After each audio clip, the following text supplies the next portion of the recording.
বিশ্বনবী এই আয়াত আল্লাহ পাকের পক্ষ থেকে যখন পেলেন, এই অবস্থায় মানুষের কাছে দ্বীনের দাওয়াতের জন্য তিনি এবার কাজ করতে শুরু করলেন।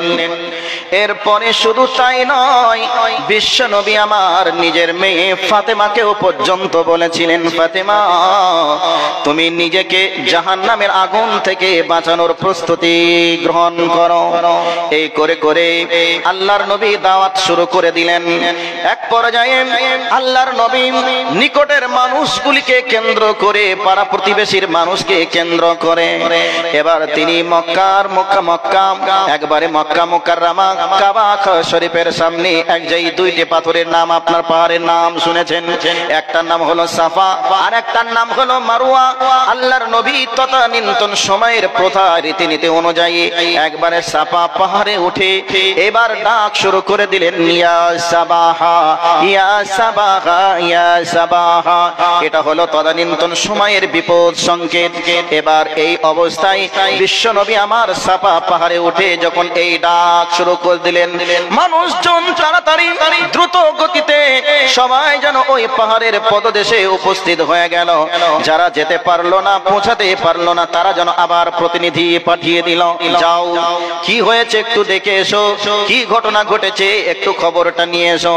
এবার মানুষজন যখন এসে গেল, মানুষজনের উপস্থিতি দেখে বিশ্বনবী আমার বলছেন, ওগো আমার নিকটের মানুষেরা, ওগো আমার এলাকার মানুষেরা, আমি যদি তোমাদেরকে বলি আমি যে পাহাড়ের উপরে দাঁড়িয়ে আছি, এই পাহাড়ের পিছনে একটা শত্রু দল তোমাদের জন্য ওত পেতে দাঁড়িয়ে আছে অস্ত্র নিয়ে, তোমাদেরকে পেলেই তারা মেরে দেবে, এ কথা যদি আমি বলি তাহলে তোমরা কি এ কথাকে বিশ্বাস করবে কি করবে না?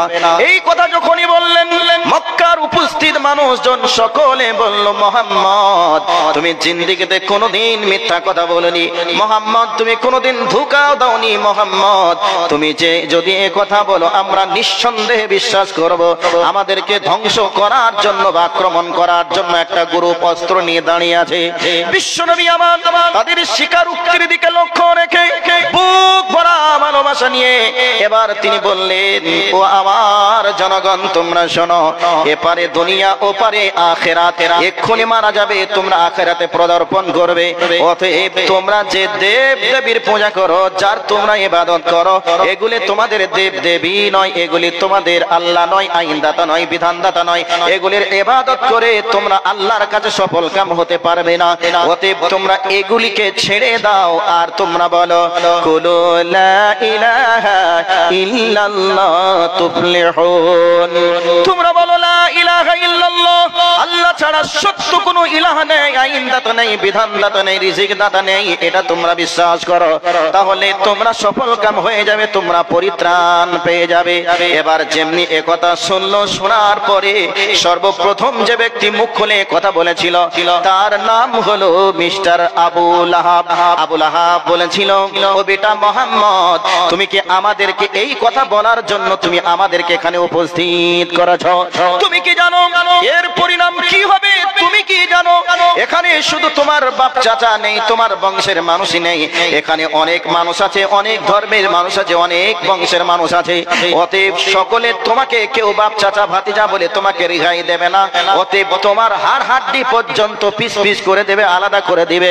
তুমি যে কথা বলছো এ কথা তুমি আমাদেরকে বলে আমাদের বাপ দাদার ধর্মকে বা আমাদেরকে তুমি অপমান করতে চাও।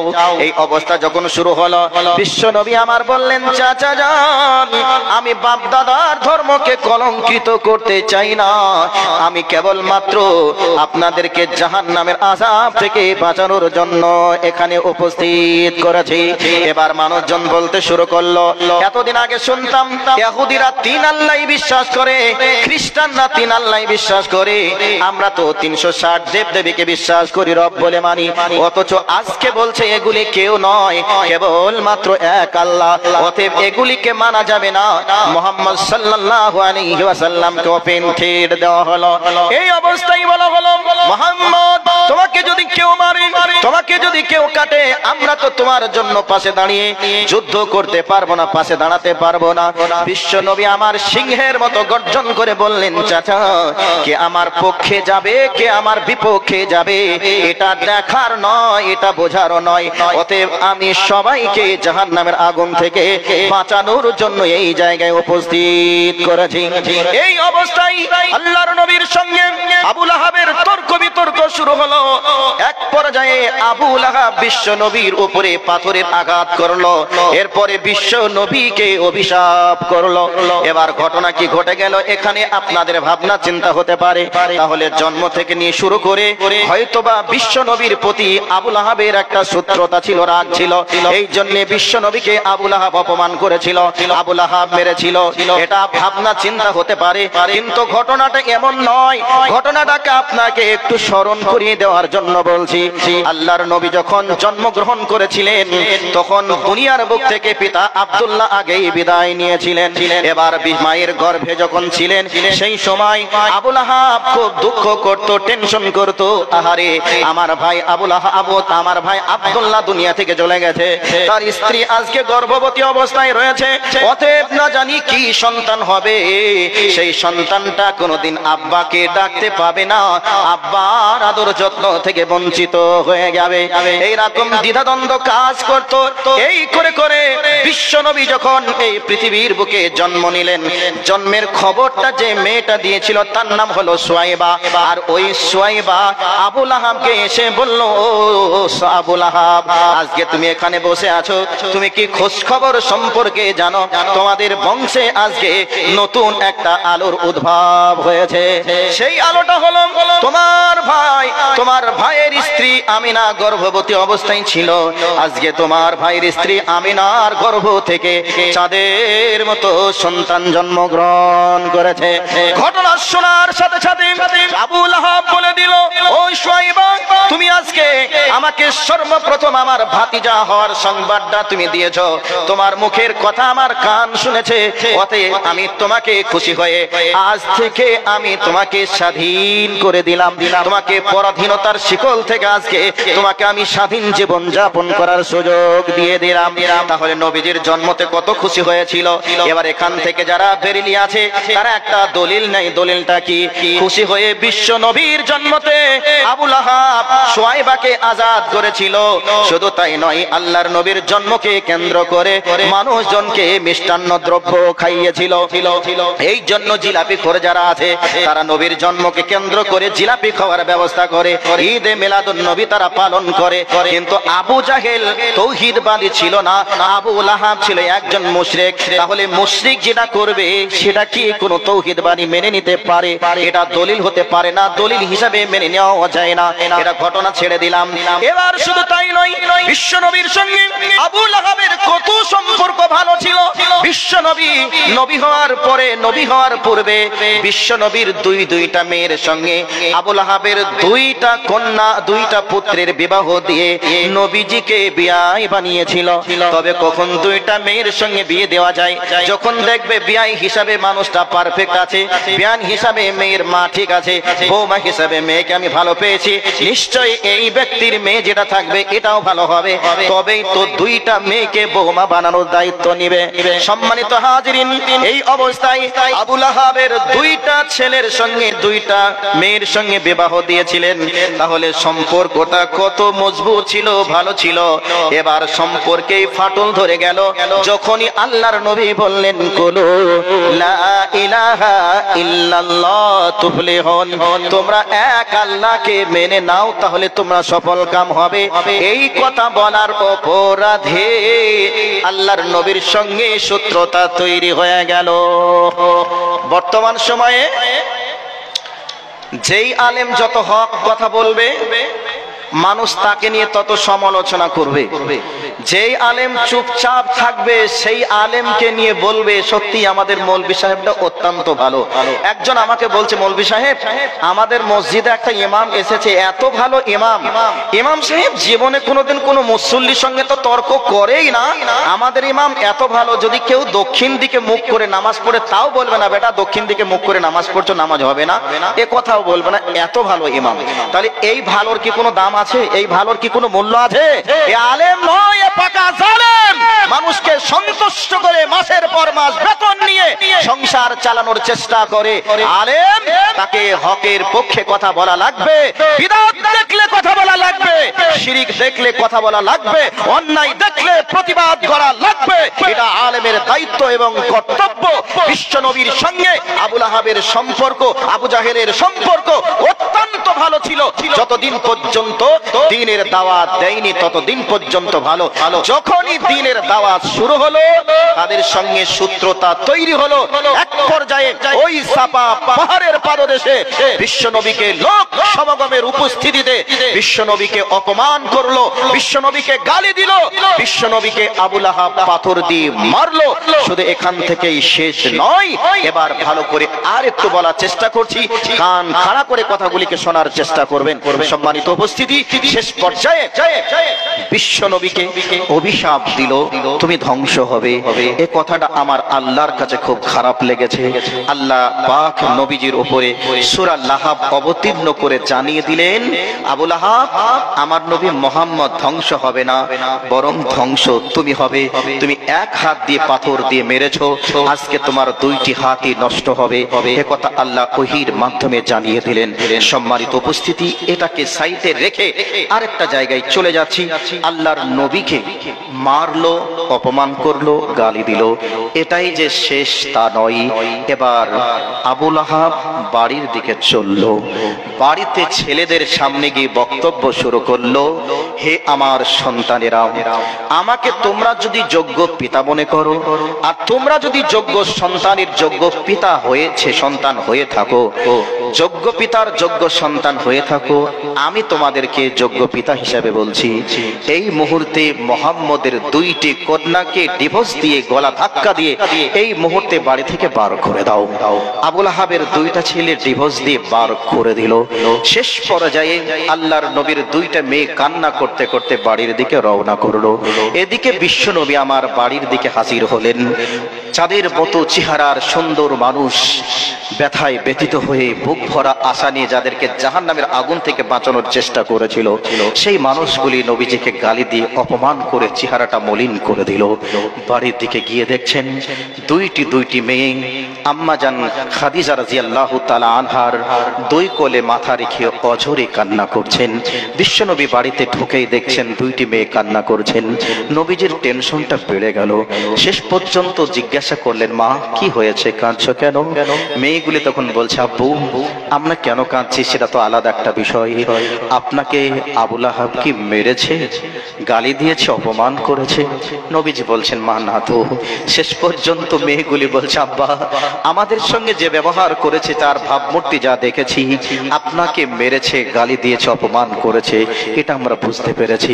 শেষ পর্যন্ত মেয়ে দুটি বলছেন, আব্বা এখান থেকে শেষ নয়, আজকে আমাদের দুই বোনকে ডিভোর্স দিয়ে বাড়ি থেকে বাহির করে দিয়েছে, আজকে স্বামীর ঘর থেকে আমরা আজকে বঞ্চিত হয়ে গেলাম। শেষ পর্যন্ত নবীজিকে মেয়ে দুটি সান্ত্বনা দিলেন, আম্মাজান খাদিজাও সান্ত্বনা দিলেন। পিতাকে বলছেন, আব্বা টেনশন করবেন না, আল্লাহ যে দিনে দাওয়াত দিয়ে দায়িত্ব দিয়ে আপনাকে নবী হিসেবে দুনিয়ায় প্রেরণ করেছেন, আপনি দাওয়াতি ময়দানে কাজ অব্যাহত রাখুন। নিশ্চয় আমাদের কপালে যেটা ছিল হয়েছে, নিশ্চয় এর থেকে ভালো কিছু আমাদের কপালে আল্লাহ লিখবেন, টেনশন নেই। আল্লাহর নবী কোনো অপরাধ করিনি, কোনো অন্যায় করিনি, রাজনৈতিক চেয়ার দখল করার জন্য মানুষের কাছে ভোট চাইতে যাইনি, কোনো অপমান কাউকে করিনি। শুধুমাত্র নবীজির অপরাধ এটাই ছিল, জাহান্নামের আযাব থেকে মানুষকে বাঁচিয়ে জান্নাতের পথে নিয়ে আসা। এই অপরাধের জন্য বিশ্ব নবীকে মার খেতে হলো, বিশ্ব নবীকে গাল খেতে হলো, বিশ্ব নবীর দুইটা মেয়েকে ডিভোর্স দিয়ে, গলা ধাক্কা দিয়ে বাড়ি থেকে বাহির তারা করে দিল। এই পজিশন হয়ে উঠলো। এই জায়গাকে সাইড করে এবার আসল জায়গাতে চলে যাচ্ছি। আবু লাহাব আল্লাহর নবীকে অভিশাপ করেছিল। আজকে আপনাদেরকে এই জায়গা থেকে একটা শিক্ষা নিতে হবে যে বর্তমান সময়ে দ্বীনের দাওয়াত যারা দেয়, দাওয়াতকে বন্ধ করার জন্য এক শ্রেণীর শক্তি কাজ করে। শত চেষ্টা করার পরেও তারা কি পৃথিবীর বুক থেকে ইসলামের দাওয়াতকে বন্ধ করতে সক্ষম হয়েছে? একটু আওয়াজ দেন, হয়েছে? হয় নাই। পৃথিবীতে যত জালেম এসেছে, পৃথিবীতে কেউ টিকতে পারেনি, বিদায় নিয়েছে। আজও পৃথিবীতে যারা ইসলাম ও মুসলমানের উপরে অত্যাচার চালাচ্ছে, ইসলাম ছিল, ইসলাম আছে, ইসলাম থাকবে। পৃথিবীতে মুসলমান ছিল, মুসলমান আছে, মুসলমান থাকবে। পৃথিবীতে জালেমরা এসে জুলুম করেছিল, টিকতে পারেনি, বিদায় নিয়েছে। আজও সারা পৃথিবীতে যত জালেম অত্যাচারী আছে, এরাও টিকতে পারবে না। একথা চূড়ান্ত সত্য, এটা আপনাদের অন্তরে বিশ্বাস করতে হবে। কাজেই আজ এক শ্রেণীর মুসলমান দাবি করার ব্যক্তিরাও পর্যন্ত আলেমদের তৌহিদের দাওয়াতকে বন্ধ করার জন্য বিভিন্ন পথ ও পন্থা অবলম্বন করে। মাদ্রাসার শিক্ষকদেরকে তাদের দ্বীনে খেদমত থেকে দূরে রাখার জন্য বিভিন্ন প্রসেস তারা মেনটেন করে। মসজিদের ইমামকে হক কথা বলতে দেওয়া থেকেও ইমামের মুখে তালা লাগানোর চেষ্টা করে। তারা বলে, ইমাম সাহেব আপনাকে থাকতে দিই, আপনাকে খেতে দিই, আপনাকে বেতন দিই, কাজে আমরা যা বলবো আপনাকে তাই শুনতে হবে, আপনার ফতোয়া আমরা মানতে পারবো না। এই ধরনের কথা বর্তমান সময়ের মানুষরা বলে কি বলে না? বলে। সম্মানিত উপস্থিতি, আবু লাহাব বলার পরে আল্লাহ পাক তাকে নবীজির উপরে ওহির মাধ্যমে জানিয়ে দিলেন। কি জানিয়ে দিলেন? তাব্বাত ইয়াদা আবি লাহাব ওয়া তাব মা আগনা আনহু মালুহু ওয়া মা কাসাব সায়াসলা নারান যাতা লাহাব ওয়া আমরাতুহু হাম্মালাতাল হাতাব ফি জিদিহা হাবলুম মিন মাসাদ। এই আয়াত আমরা সবাই জানি বা সূরা আমরা জানি। এবার আবু লাহাব আল্লাহর নবীর উপরে অভিশাপ করেছিল, গালি দিয়েছিল, মার দিয়েছিল। এবার অল্প দিনের মধ্যে আল্লাহ রাব্বুল আলামিনের আযাব তার উপরে এসে হাজির হয়ে গেল। আবু লাহাবের দুইটা হাত প্যারালাইসিস হয়ে গেল, অকেজু হয়ে গেল। এই অবস্থা চলতে শুরু করলো।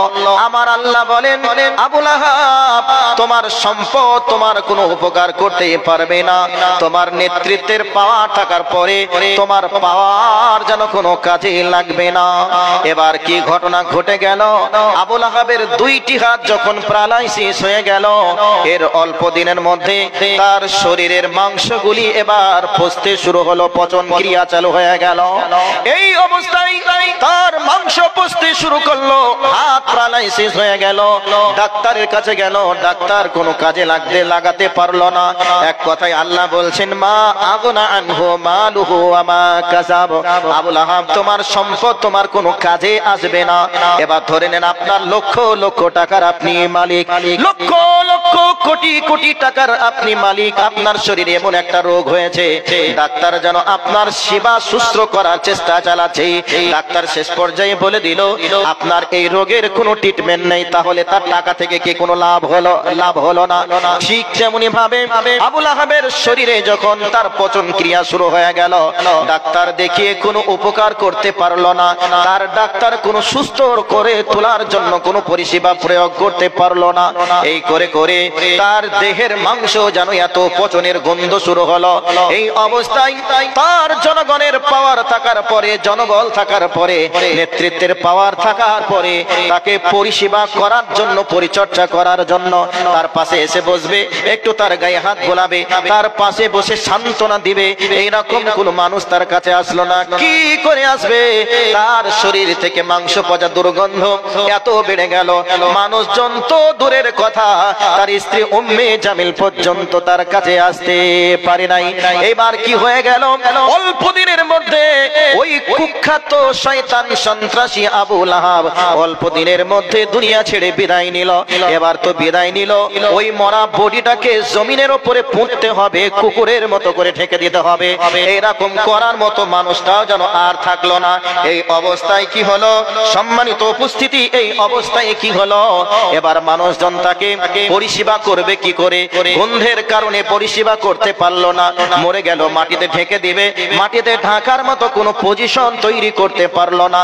শেষ পর্যন্ত ছেলেরা মনে মনে ভাবলো, আমার বাবা এত বড় নেতা ছিল, পাওয়ারফুল ব্যক্তি ছিল, তবে আমার আব্বা মরে যাওয়ার পরে পৃথিবীতে হয়তো ইতিহাস লেখা হতে পারে।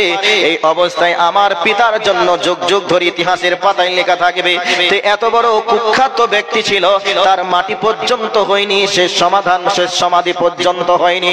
অতএব পিতার মান সম্মানকে বাঁচানোর জন্য বলল, চল চল আমরা একটু গর্ত করি। দূর থেকে গর্ত খনন করলো। গর্ত খনন করার পরে কুকুর মরে গেলে যেমন কাঠ দিয়ে বাঁশ দিয়ে ঠেলে গর্তের ভিতরে ফেলে দেওয়া হয়, ঠিক সেই রকম ভাবে ওই আবু লাহাবকে বাঁশ দিয়ে কাঠ দিয়ে গর্তের ভিতরে ঠেলে ফেলে দিয়ে পাথর বালি চাপা দিয়ে দুনিয়ার বুক থেকে বিদায় করে দিল। আমার ভাই, আমার বন্ধুরা, এই পৃথিবীর একটা সুপার পাওয়ারের একজন ব্যক্তি ছিল, নাম তার মিস্টার ফিরাউন। ফিরাউন বলেছিল, আনা রব্বুকুমুল আলা। সেই ফিরাউন বলেছিল, মুসা তোমার দাওয়াত পৃথিবীর বুকে চলতে দেওয়া যাবে না। মুসাকে মিটে দেওয়ার চেষ্টা করেছিল, নিজেকে আনা রব্বুকুমুল আলা দাবি করেছিল, আমি হলাম বড় রব। ওই বড় রবকে পানিতে ডুবে বালুর তলায় তলিয়ে যেতে হয়েছিল। এই ঘটনা আপনারা শুনেছেন। অতএব তাওহীদের দাওয়াত যারা দিয়েছে, প্রথম পর্যায়ে তাদেরকে মার খেতে হয়েছে, অপমানিত হতে হয়েছে। পৃথিবীর ইতিহাস খুঁজে দেখুন, অনেক আলেমকে জেল খাটতে হয়েছে। বর্তমানে অনেক আলেম জেলে আছে, ফাঁসির মঞ্চে ঝুলতে হয়েছে, এবং অনেক নবীদেরকে বনী ইসরাইলের মানুষেরা হত্যা করেছে। অনেক মানুষকে দুনিয়ার বুক থেকে বিদায় নিতে হয়েছে।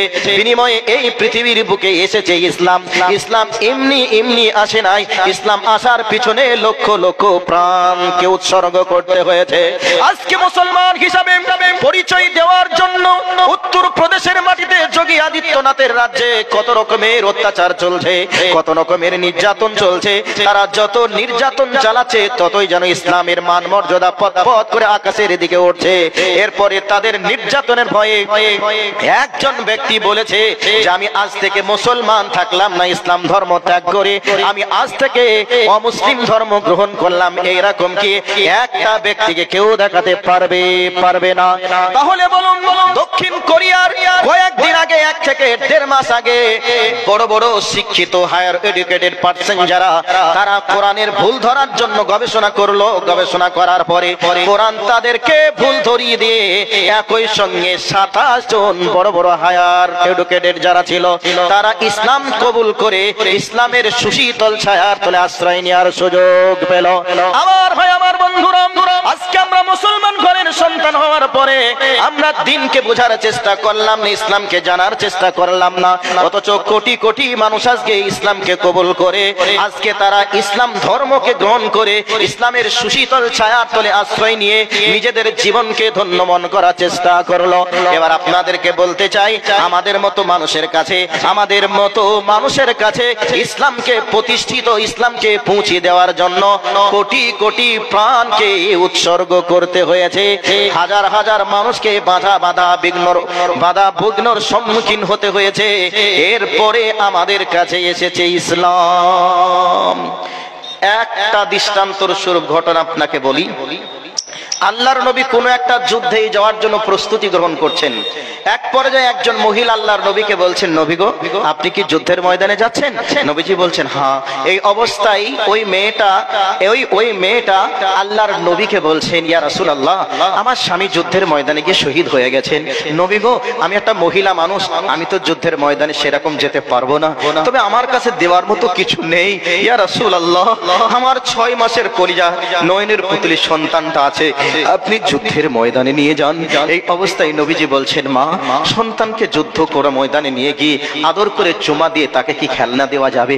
এই অবস্থায় মেয়েটি বলছেন, ইয়া রাসূলুল্লাহ, আমি এই জন্য বলছি না, বরং আপনাকে এই জন্য বলছি, বেঈমানরা যুদ্ধের ময়দানে আপনাকে লক্ষ্য করে যখন তীরের আঘাত করবে, ডেগারের খোঁচা মারবে, তরবারের আঘাত করবে, এই অবস্থায় আমার কলিজার টুকরা সন্তানকে আপনি আপনার সামনে ঢালের মতো করে চেপে তুলে ধরবেন, আর বেঈমানরা আপনাকে তীর মারবে, ওই তীর আমার সন্তানের গায়ে লাগবে, শরীরে লাগবে, এ পুরোপুর হবে, আমার সন্তান মারা যাবে, বিনিময়ে আমার রাসূল দুনিয়ায় বেঁচে থাকবে। কিয়ামতের মাঠে আমি বলতে পারবো শহীদের মা, আর আমি নবী থেকে বঞ্চিত কমপক্ষে দুনিয়ায় হব না। এইরকম ভালোবাসা, এইরকম ত্যাগের বিনিময়ে পৃথিবীতে এসেছে ইসলাম। এই জন্য একজন দার্শনিক বলেছেন, হে পৃথিবীর মানুষ, তোমরা শোনো, তোমরা কোরআনকে লিখা দেখছো, কোরআনটা লেখা আছে সাদা কাগজের উপরে কলমের কালি দিয়ে লেখা, আর আমি দার্শনিক বলছি না না না, কোরআনটা শহীদের রক্ত দিয়ে লেখা। শহীদরা রক্ত দিয়েছে বলে এই পৃথিবীর বুকে ইসলাম প্রতিষ্ঠিত হয়েছে। হাজার হাজার প্রাণ এই ইসলামের জন্য গিয়েছে, হাজার হাজার আলেমকে জেলের মাটিতে যেতে হয়েছে, হাজার হাজার আলেম ওলামাকে এই ভারতবর্ষের বেঈমানরা জেলের মধ্যে রেখেছে, হাজার হাজার আলেমদেরকে মেরে কেটে আকাশের দিকে, গাছের দিকে টান দিয়ে পাখির খাবার বানিয়েছে, বাঘের খাবার বানিয়েছে, সিংহের খাবার বানিয়েছে। এরপরে এই ভারতবর্ষের মাটিতে ইসলাম ও মুসলমানরা এখনো পর্যন্ত ইসলামকে পেয়েছে। সেই জন্য বলছিলাম, ইসলাম পৃথিবীর বুকে আসেনি এমনি এমনি, ইসলামকে আসার পিছনে অনেক ত্যাগ স্বীকার করতে হয়েছে। আজও পৃথিবীর বুকে ইসলামকে মিটিয়ে দেওয়ার জন্য হাজারো ষড়যন্ত্র চলছে, হাজারো ষড়যন্ত্র করার পরে তাদের সমস্ত ষড়যন্ত্র মাটির তলায় তলিয়ে যাবে। ইসলাম ছিল, ইসলাম আছে, ইসলাম থাকবে। কাজেই আমি আপনাদেরকে বলতে চাই, আজ আমরা ইসলামের জন্য অনেকজন অনেক কিছু দিয়ে থাকি, অনেকজন অনেক কিছু দেওয়ার পরে ইসলাম পৃথিবীতে আজ পর্যন্ত টিকে আছে। আজ আমি বলতে চাই, কয়েকদিন আগে আই লাভ মোহাম্মদ বলার কারণে অনেকজনকে জেলে যেতে হয়েছে। যাদের চিন্তা, যাদের চেতনা এপারে দুনিয়া ওপারে আখিরাত, এপারে শহীদ হয়ে চলে গেলে ওপারে জান্নাতে পৌঁছানো যাবে, তাদেরকে কি কোনোদিন ইসলাম ও মুসলমান থেকে দূরে রাখা যাবে? যায়নি, যাচ্ছে না, যাবেও না। সেই জন্য বলছিলাম, সম্মানিত উপস্থিতি, দ্বীন ইসলামকে পৃথিবীর বুকে টিকিয়ে রাখার উন্নত মানের সবথেকে বড় মাধ্যমের নাম হচ্ছে মাদ্রাসা। মাদ্রাসা আছে, পৃথিবী আছে, মাদ্রাসা নেই, পৃথিবী নেই। জাতির কাছে মাদ্রাসার গুরুত্ব হচ্ছে অপরিসীম। কাজেই আমি বলবো, আল্লাহর নবী বলেছেন, লা তাকুমুস সাআত হাত্তা ইয়াকুলু ফিল আরদি আল্লাহ আল্লাহ। অতদিন পর্যন্ত পৃথিবী ধ্বংস হবে না যতদিন পৃথিবীতে আল্লাহ বলার লোক থাকবে। এই আল্লাহ বলার লোক, ইমানদার লোক তৈরির কারখানার নামই হচ্ছে মাদ্রাসা। মাদ্রাসা আছে, ইমানদার তৈরি হবে, মাদ্রাসা নেই, ইমানদার থাকবে না। ইমানদার না থাকলে পৃথিবীর চাকা আর ঘুরবে না। সেই জন্য আমি আপনাদের সামনে বলতে চাই, এই মাদ্রাসাকে টিকিয়ে রাখার জন্য, এই মাদ্রাসার পঠন পাঠনকে উন্নত মানের জায়গায় পৌঁছে দেওয়ার জন্য এখন আমাদের একটাই কর্ম, আমাদের সন্তানদেরকে মাদ্রাসায় ভর্তি করা। যারা ধনবান আছেন তাদেরকে দান সাদগার মাধ্যম দিয়ে এই মাদ্রাসাকে আরো বৃদ্ধি করা, মাদ্রাসার পঠন পাঠনকে উন্নত জায়গায় নিয়ে যাওয়ার জন্য প্রাণপণ চেষ্টা চালানো। সেই জন্য আমি শেষের বেলায় বলতে চাই, আমি এতক্ষণ ধরে আপনাদেরকে বোঝালাম, ইসলাম ও মুসলমানদেরকে পজিশন দিকে লক্ষ্য রেখে কিছু কথা আপনাদেরকে বলেছি। ইসলাম এমনি এমনি আসেনি, আসার পিছনে অনেক ত্যাগ করতে হয়েছে। তো আপনাদের একটু ত্যাগ দেখতে চাই। এই মাদ্রাসার জন্য আমি আপনাদের কাছে একটু আবেদন করব, একজন এমন কোন আল্লাহর বান্দা আছেন যিনি বুক ভরা ভালোবাসা নিয়ে বলবেন, মাওলানা সাহেব, ইসলামের জন্য অনেক মানুষ তো জীবন দিয়েছে, আজকে আমি ইসলামের জন্য জীবন তো দিতে পারলাম না, যদি কোনোদিন প্রয়োজন হয় জীবন দেওয়া, জীবন দিব, তবে আজকে মাদ্রাসার জন্য আমি 10,000 টাকা দিলাম, প্রয়োজন হলে জীবনটাও আমি দিয়ে দিব।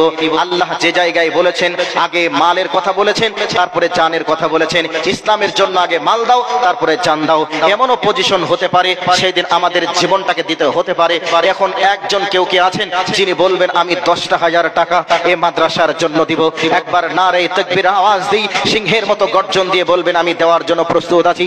একবার জোরে সকলে বলুন, নারে তাকবীর। কে আছেন ভাই? কত আছে? কি নাম? হাবিবুর রহমান, সাইফুদ্দিন। ভাই আমি 10,000 চেয়েছি, এটা 10,000 করতে হবে ভাই।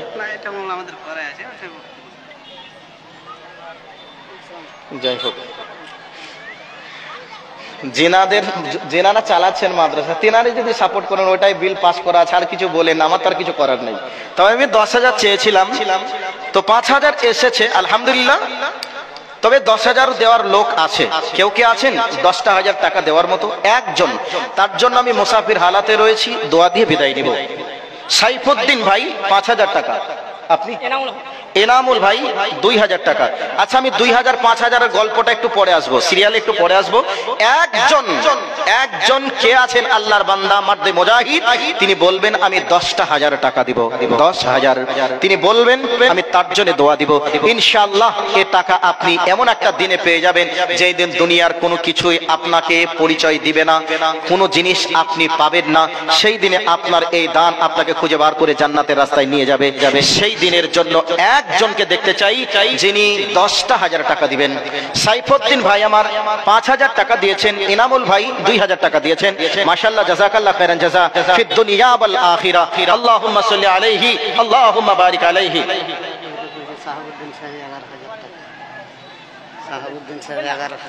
সাহেব আপনি, যাই হোক, একবার লিল্লাহি তাকবীর না দিয়ে আর পারলাম না, একবার সকল বলি নারে তাকবীর।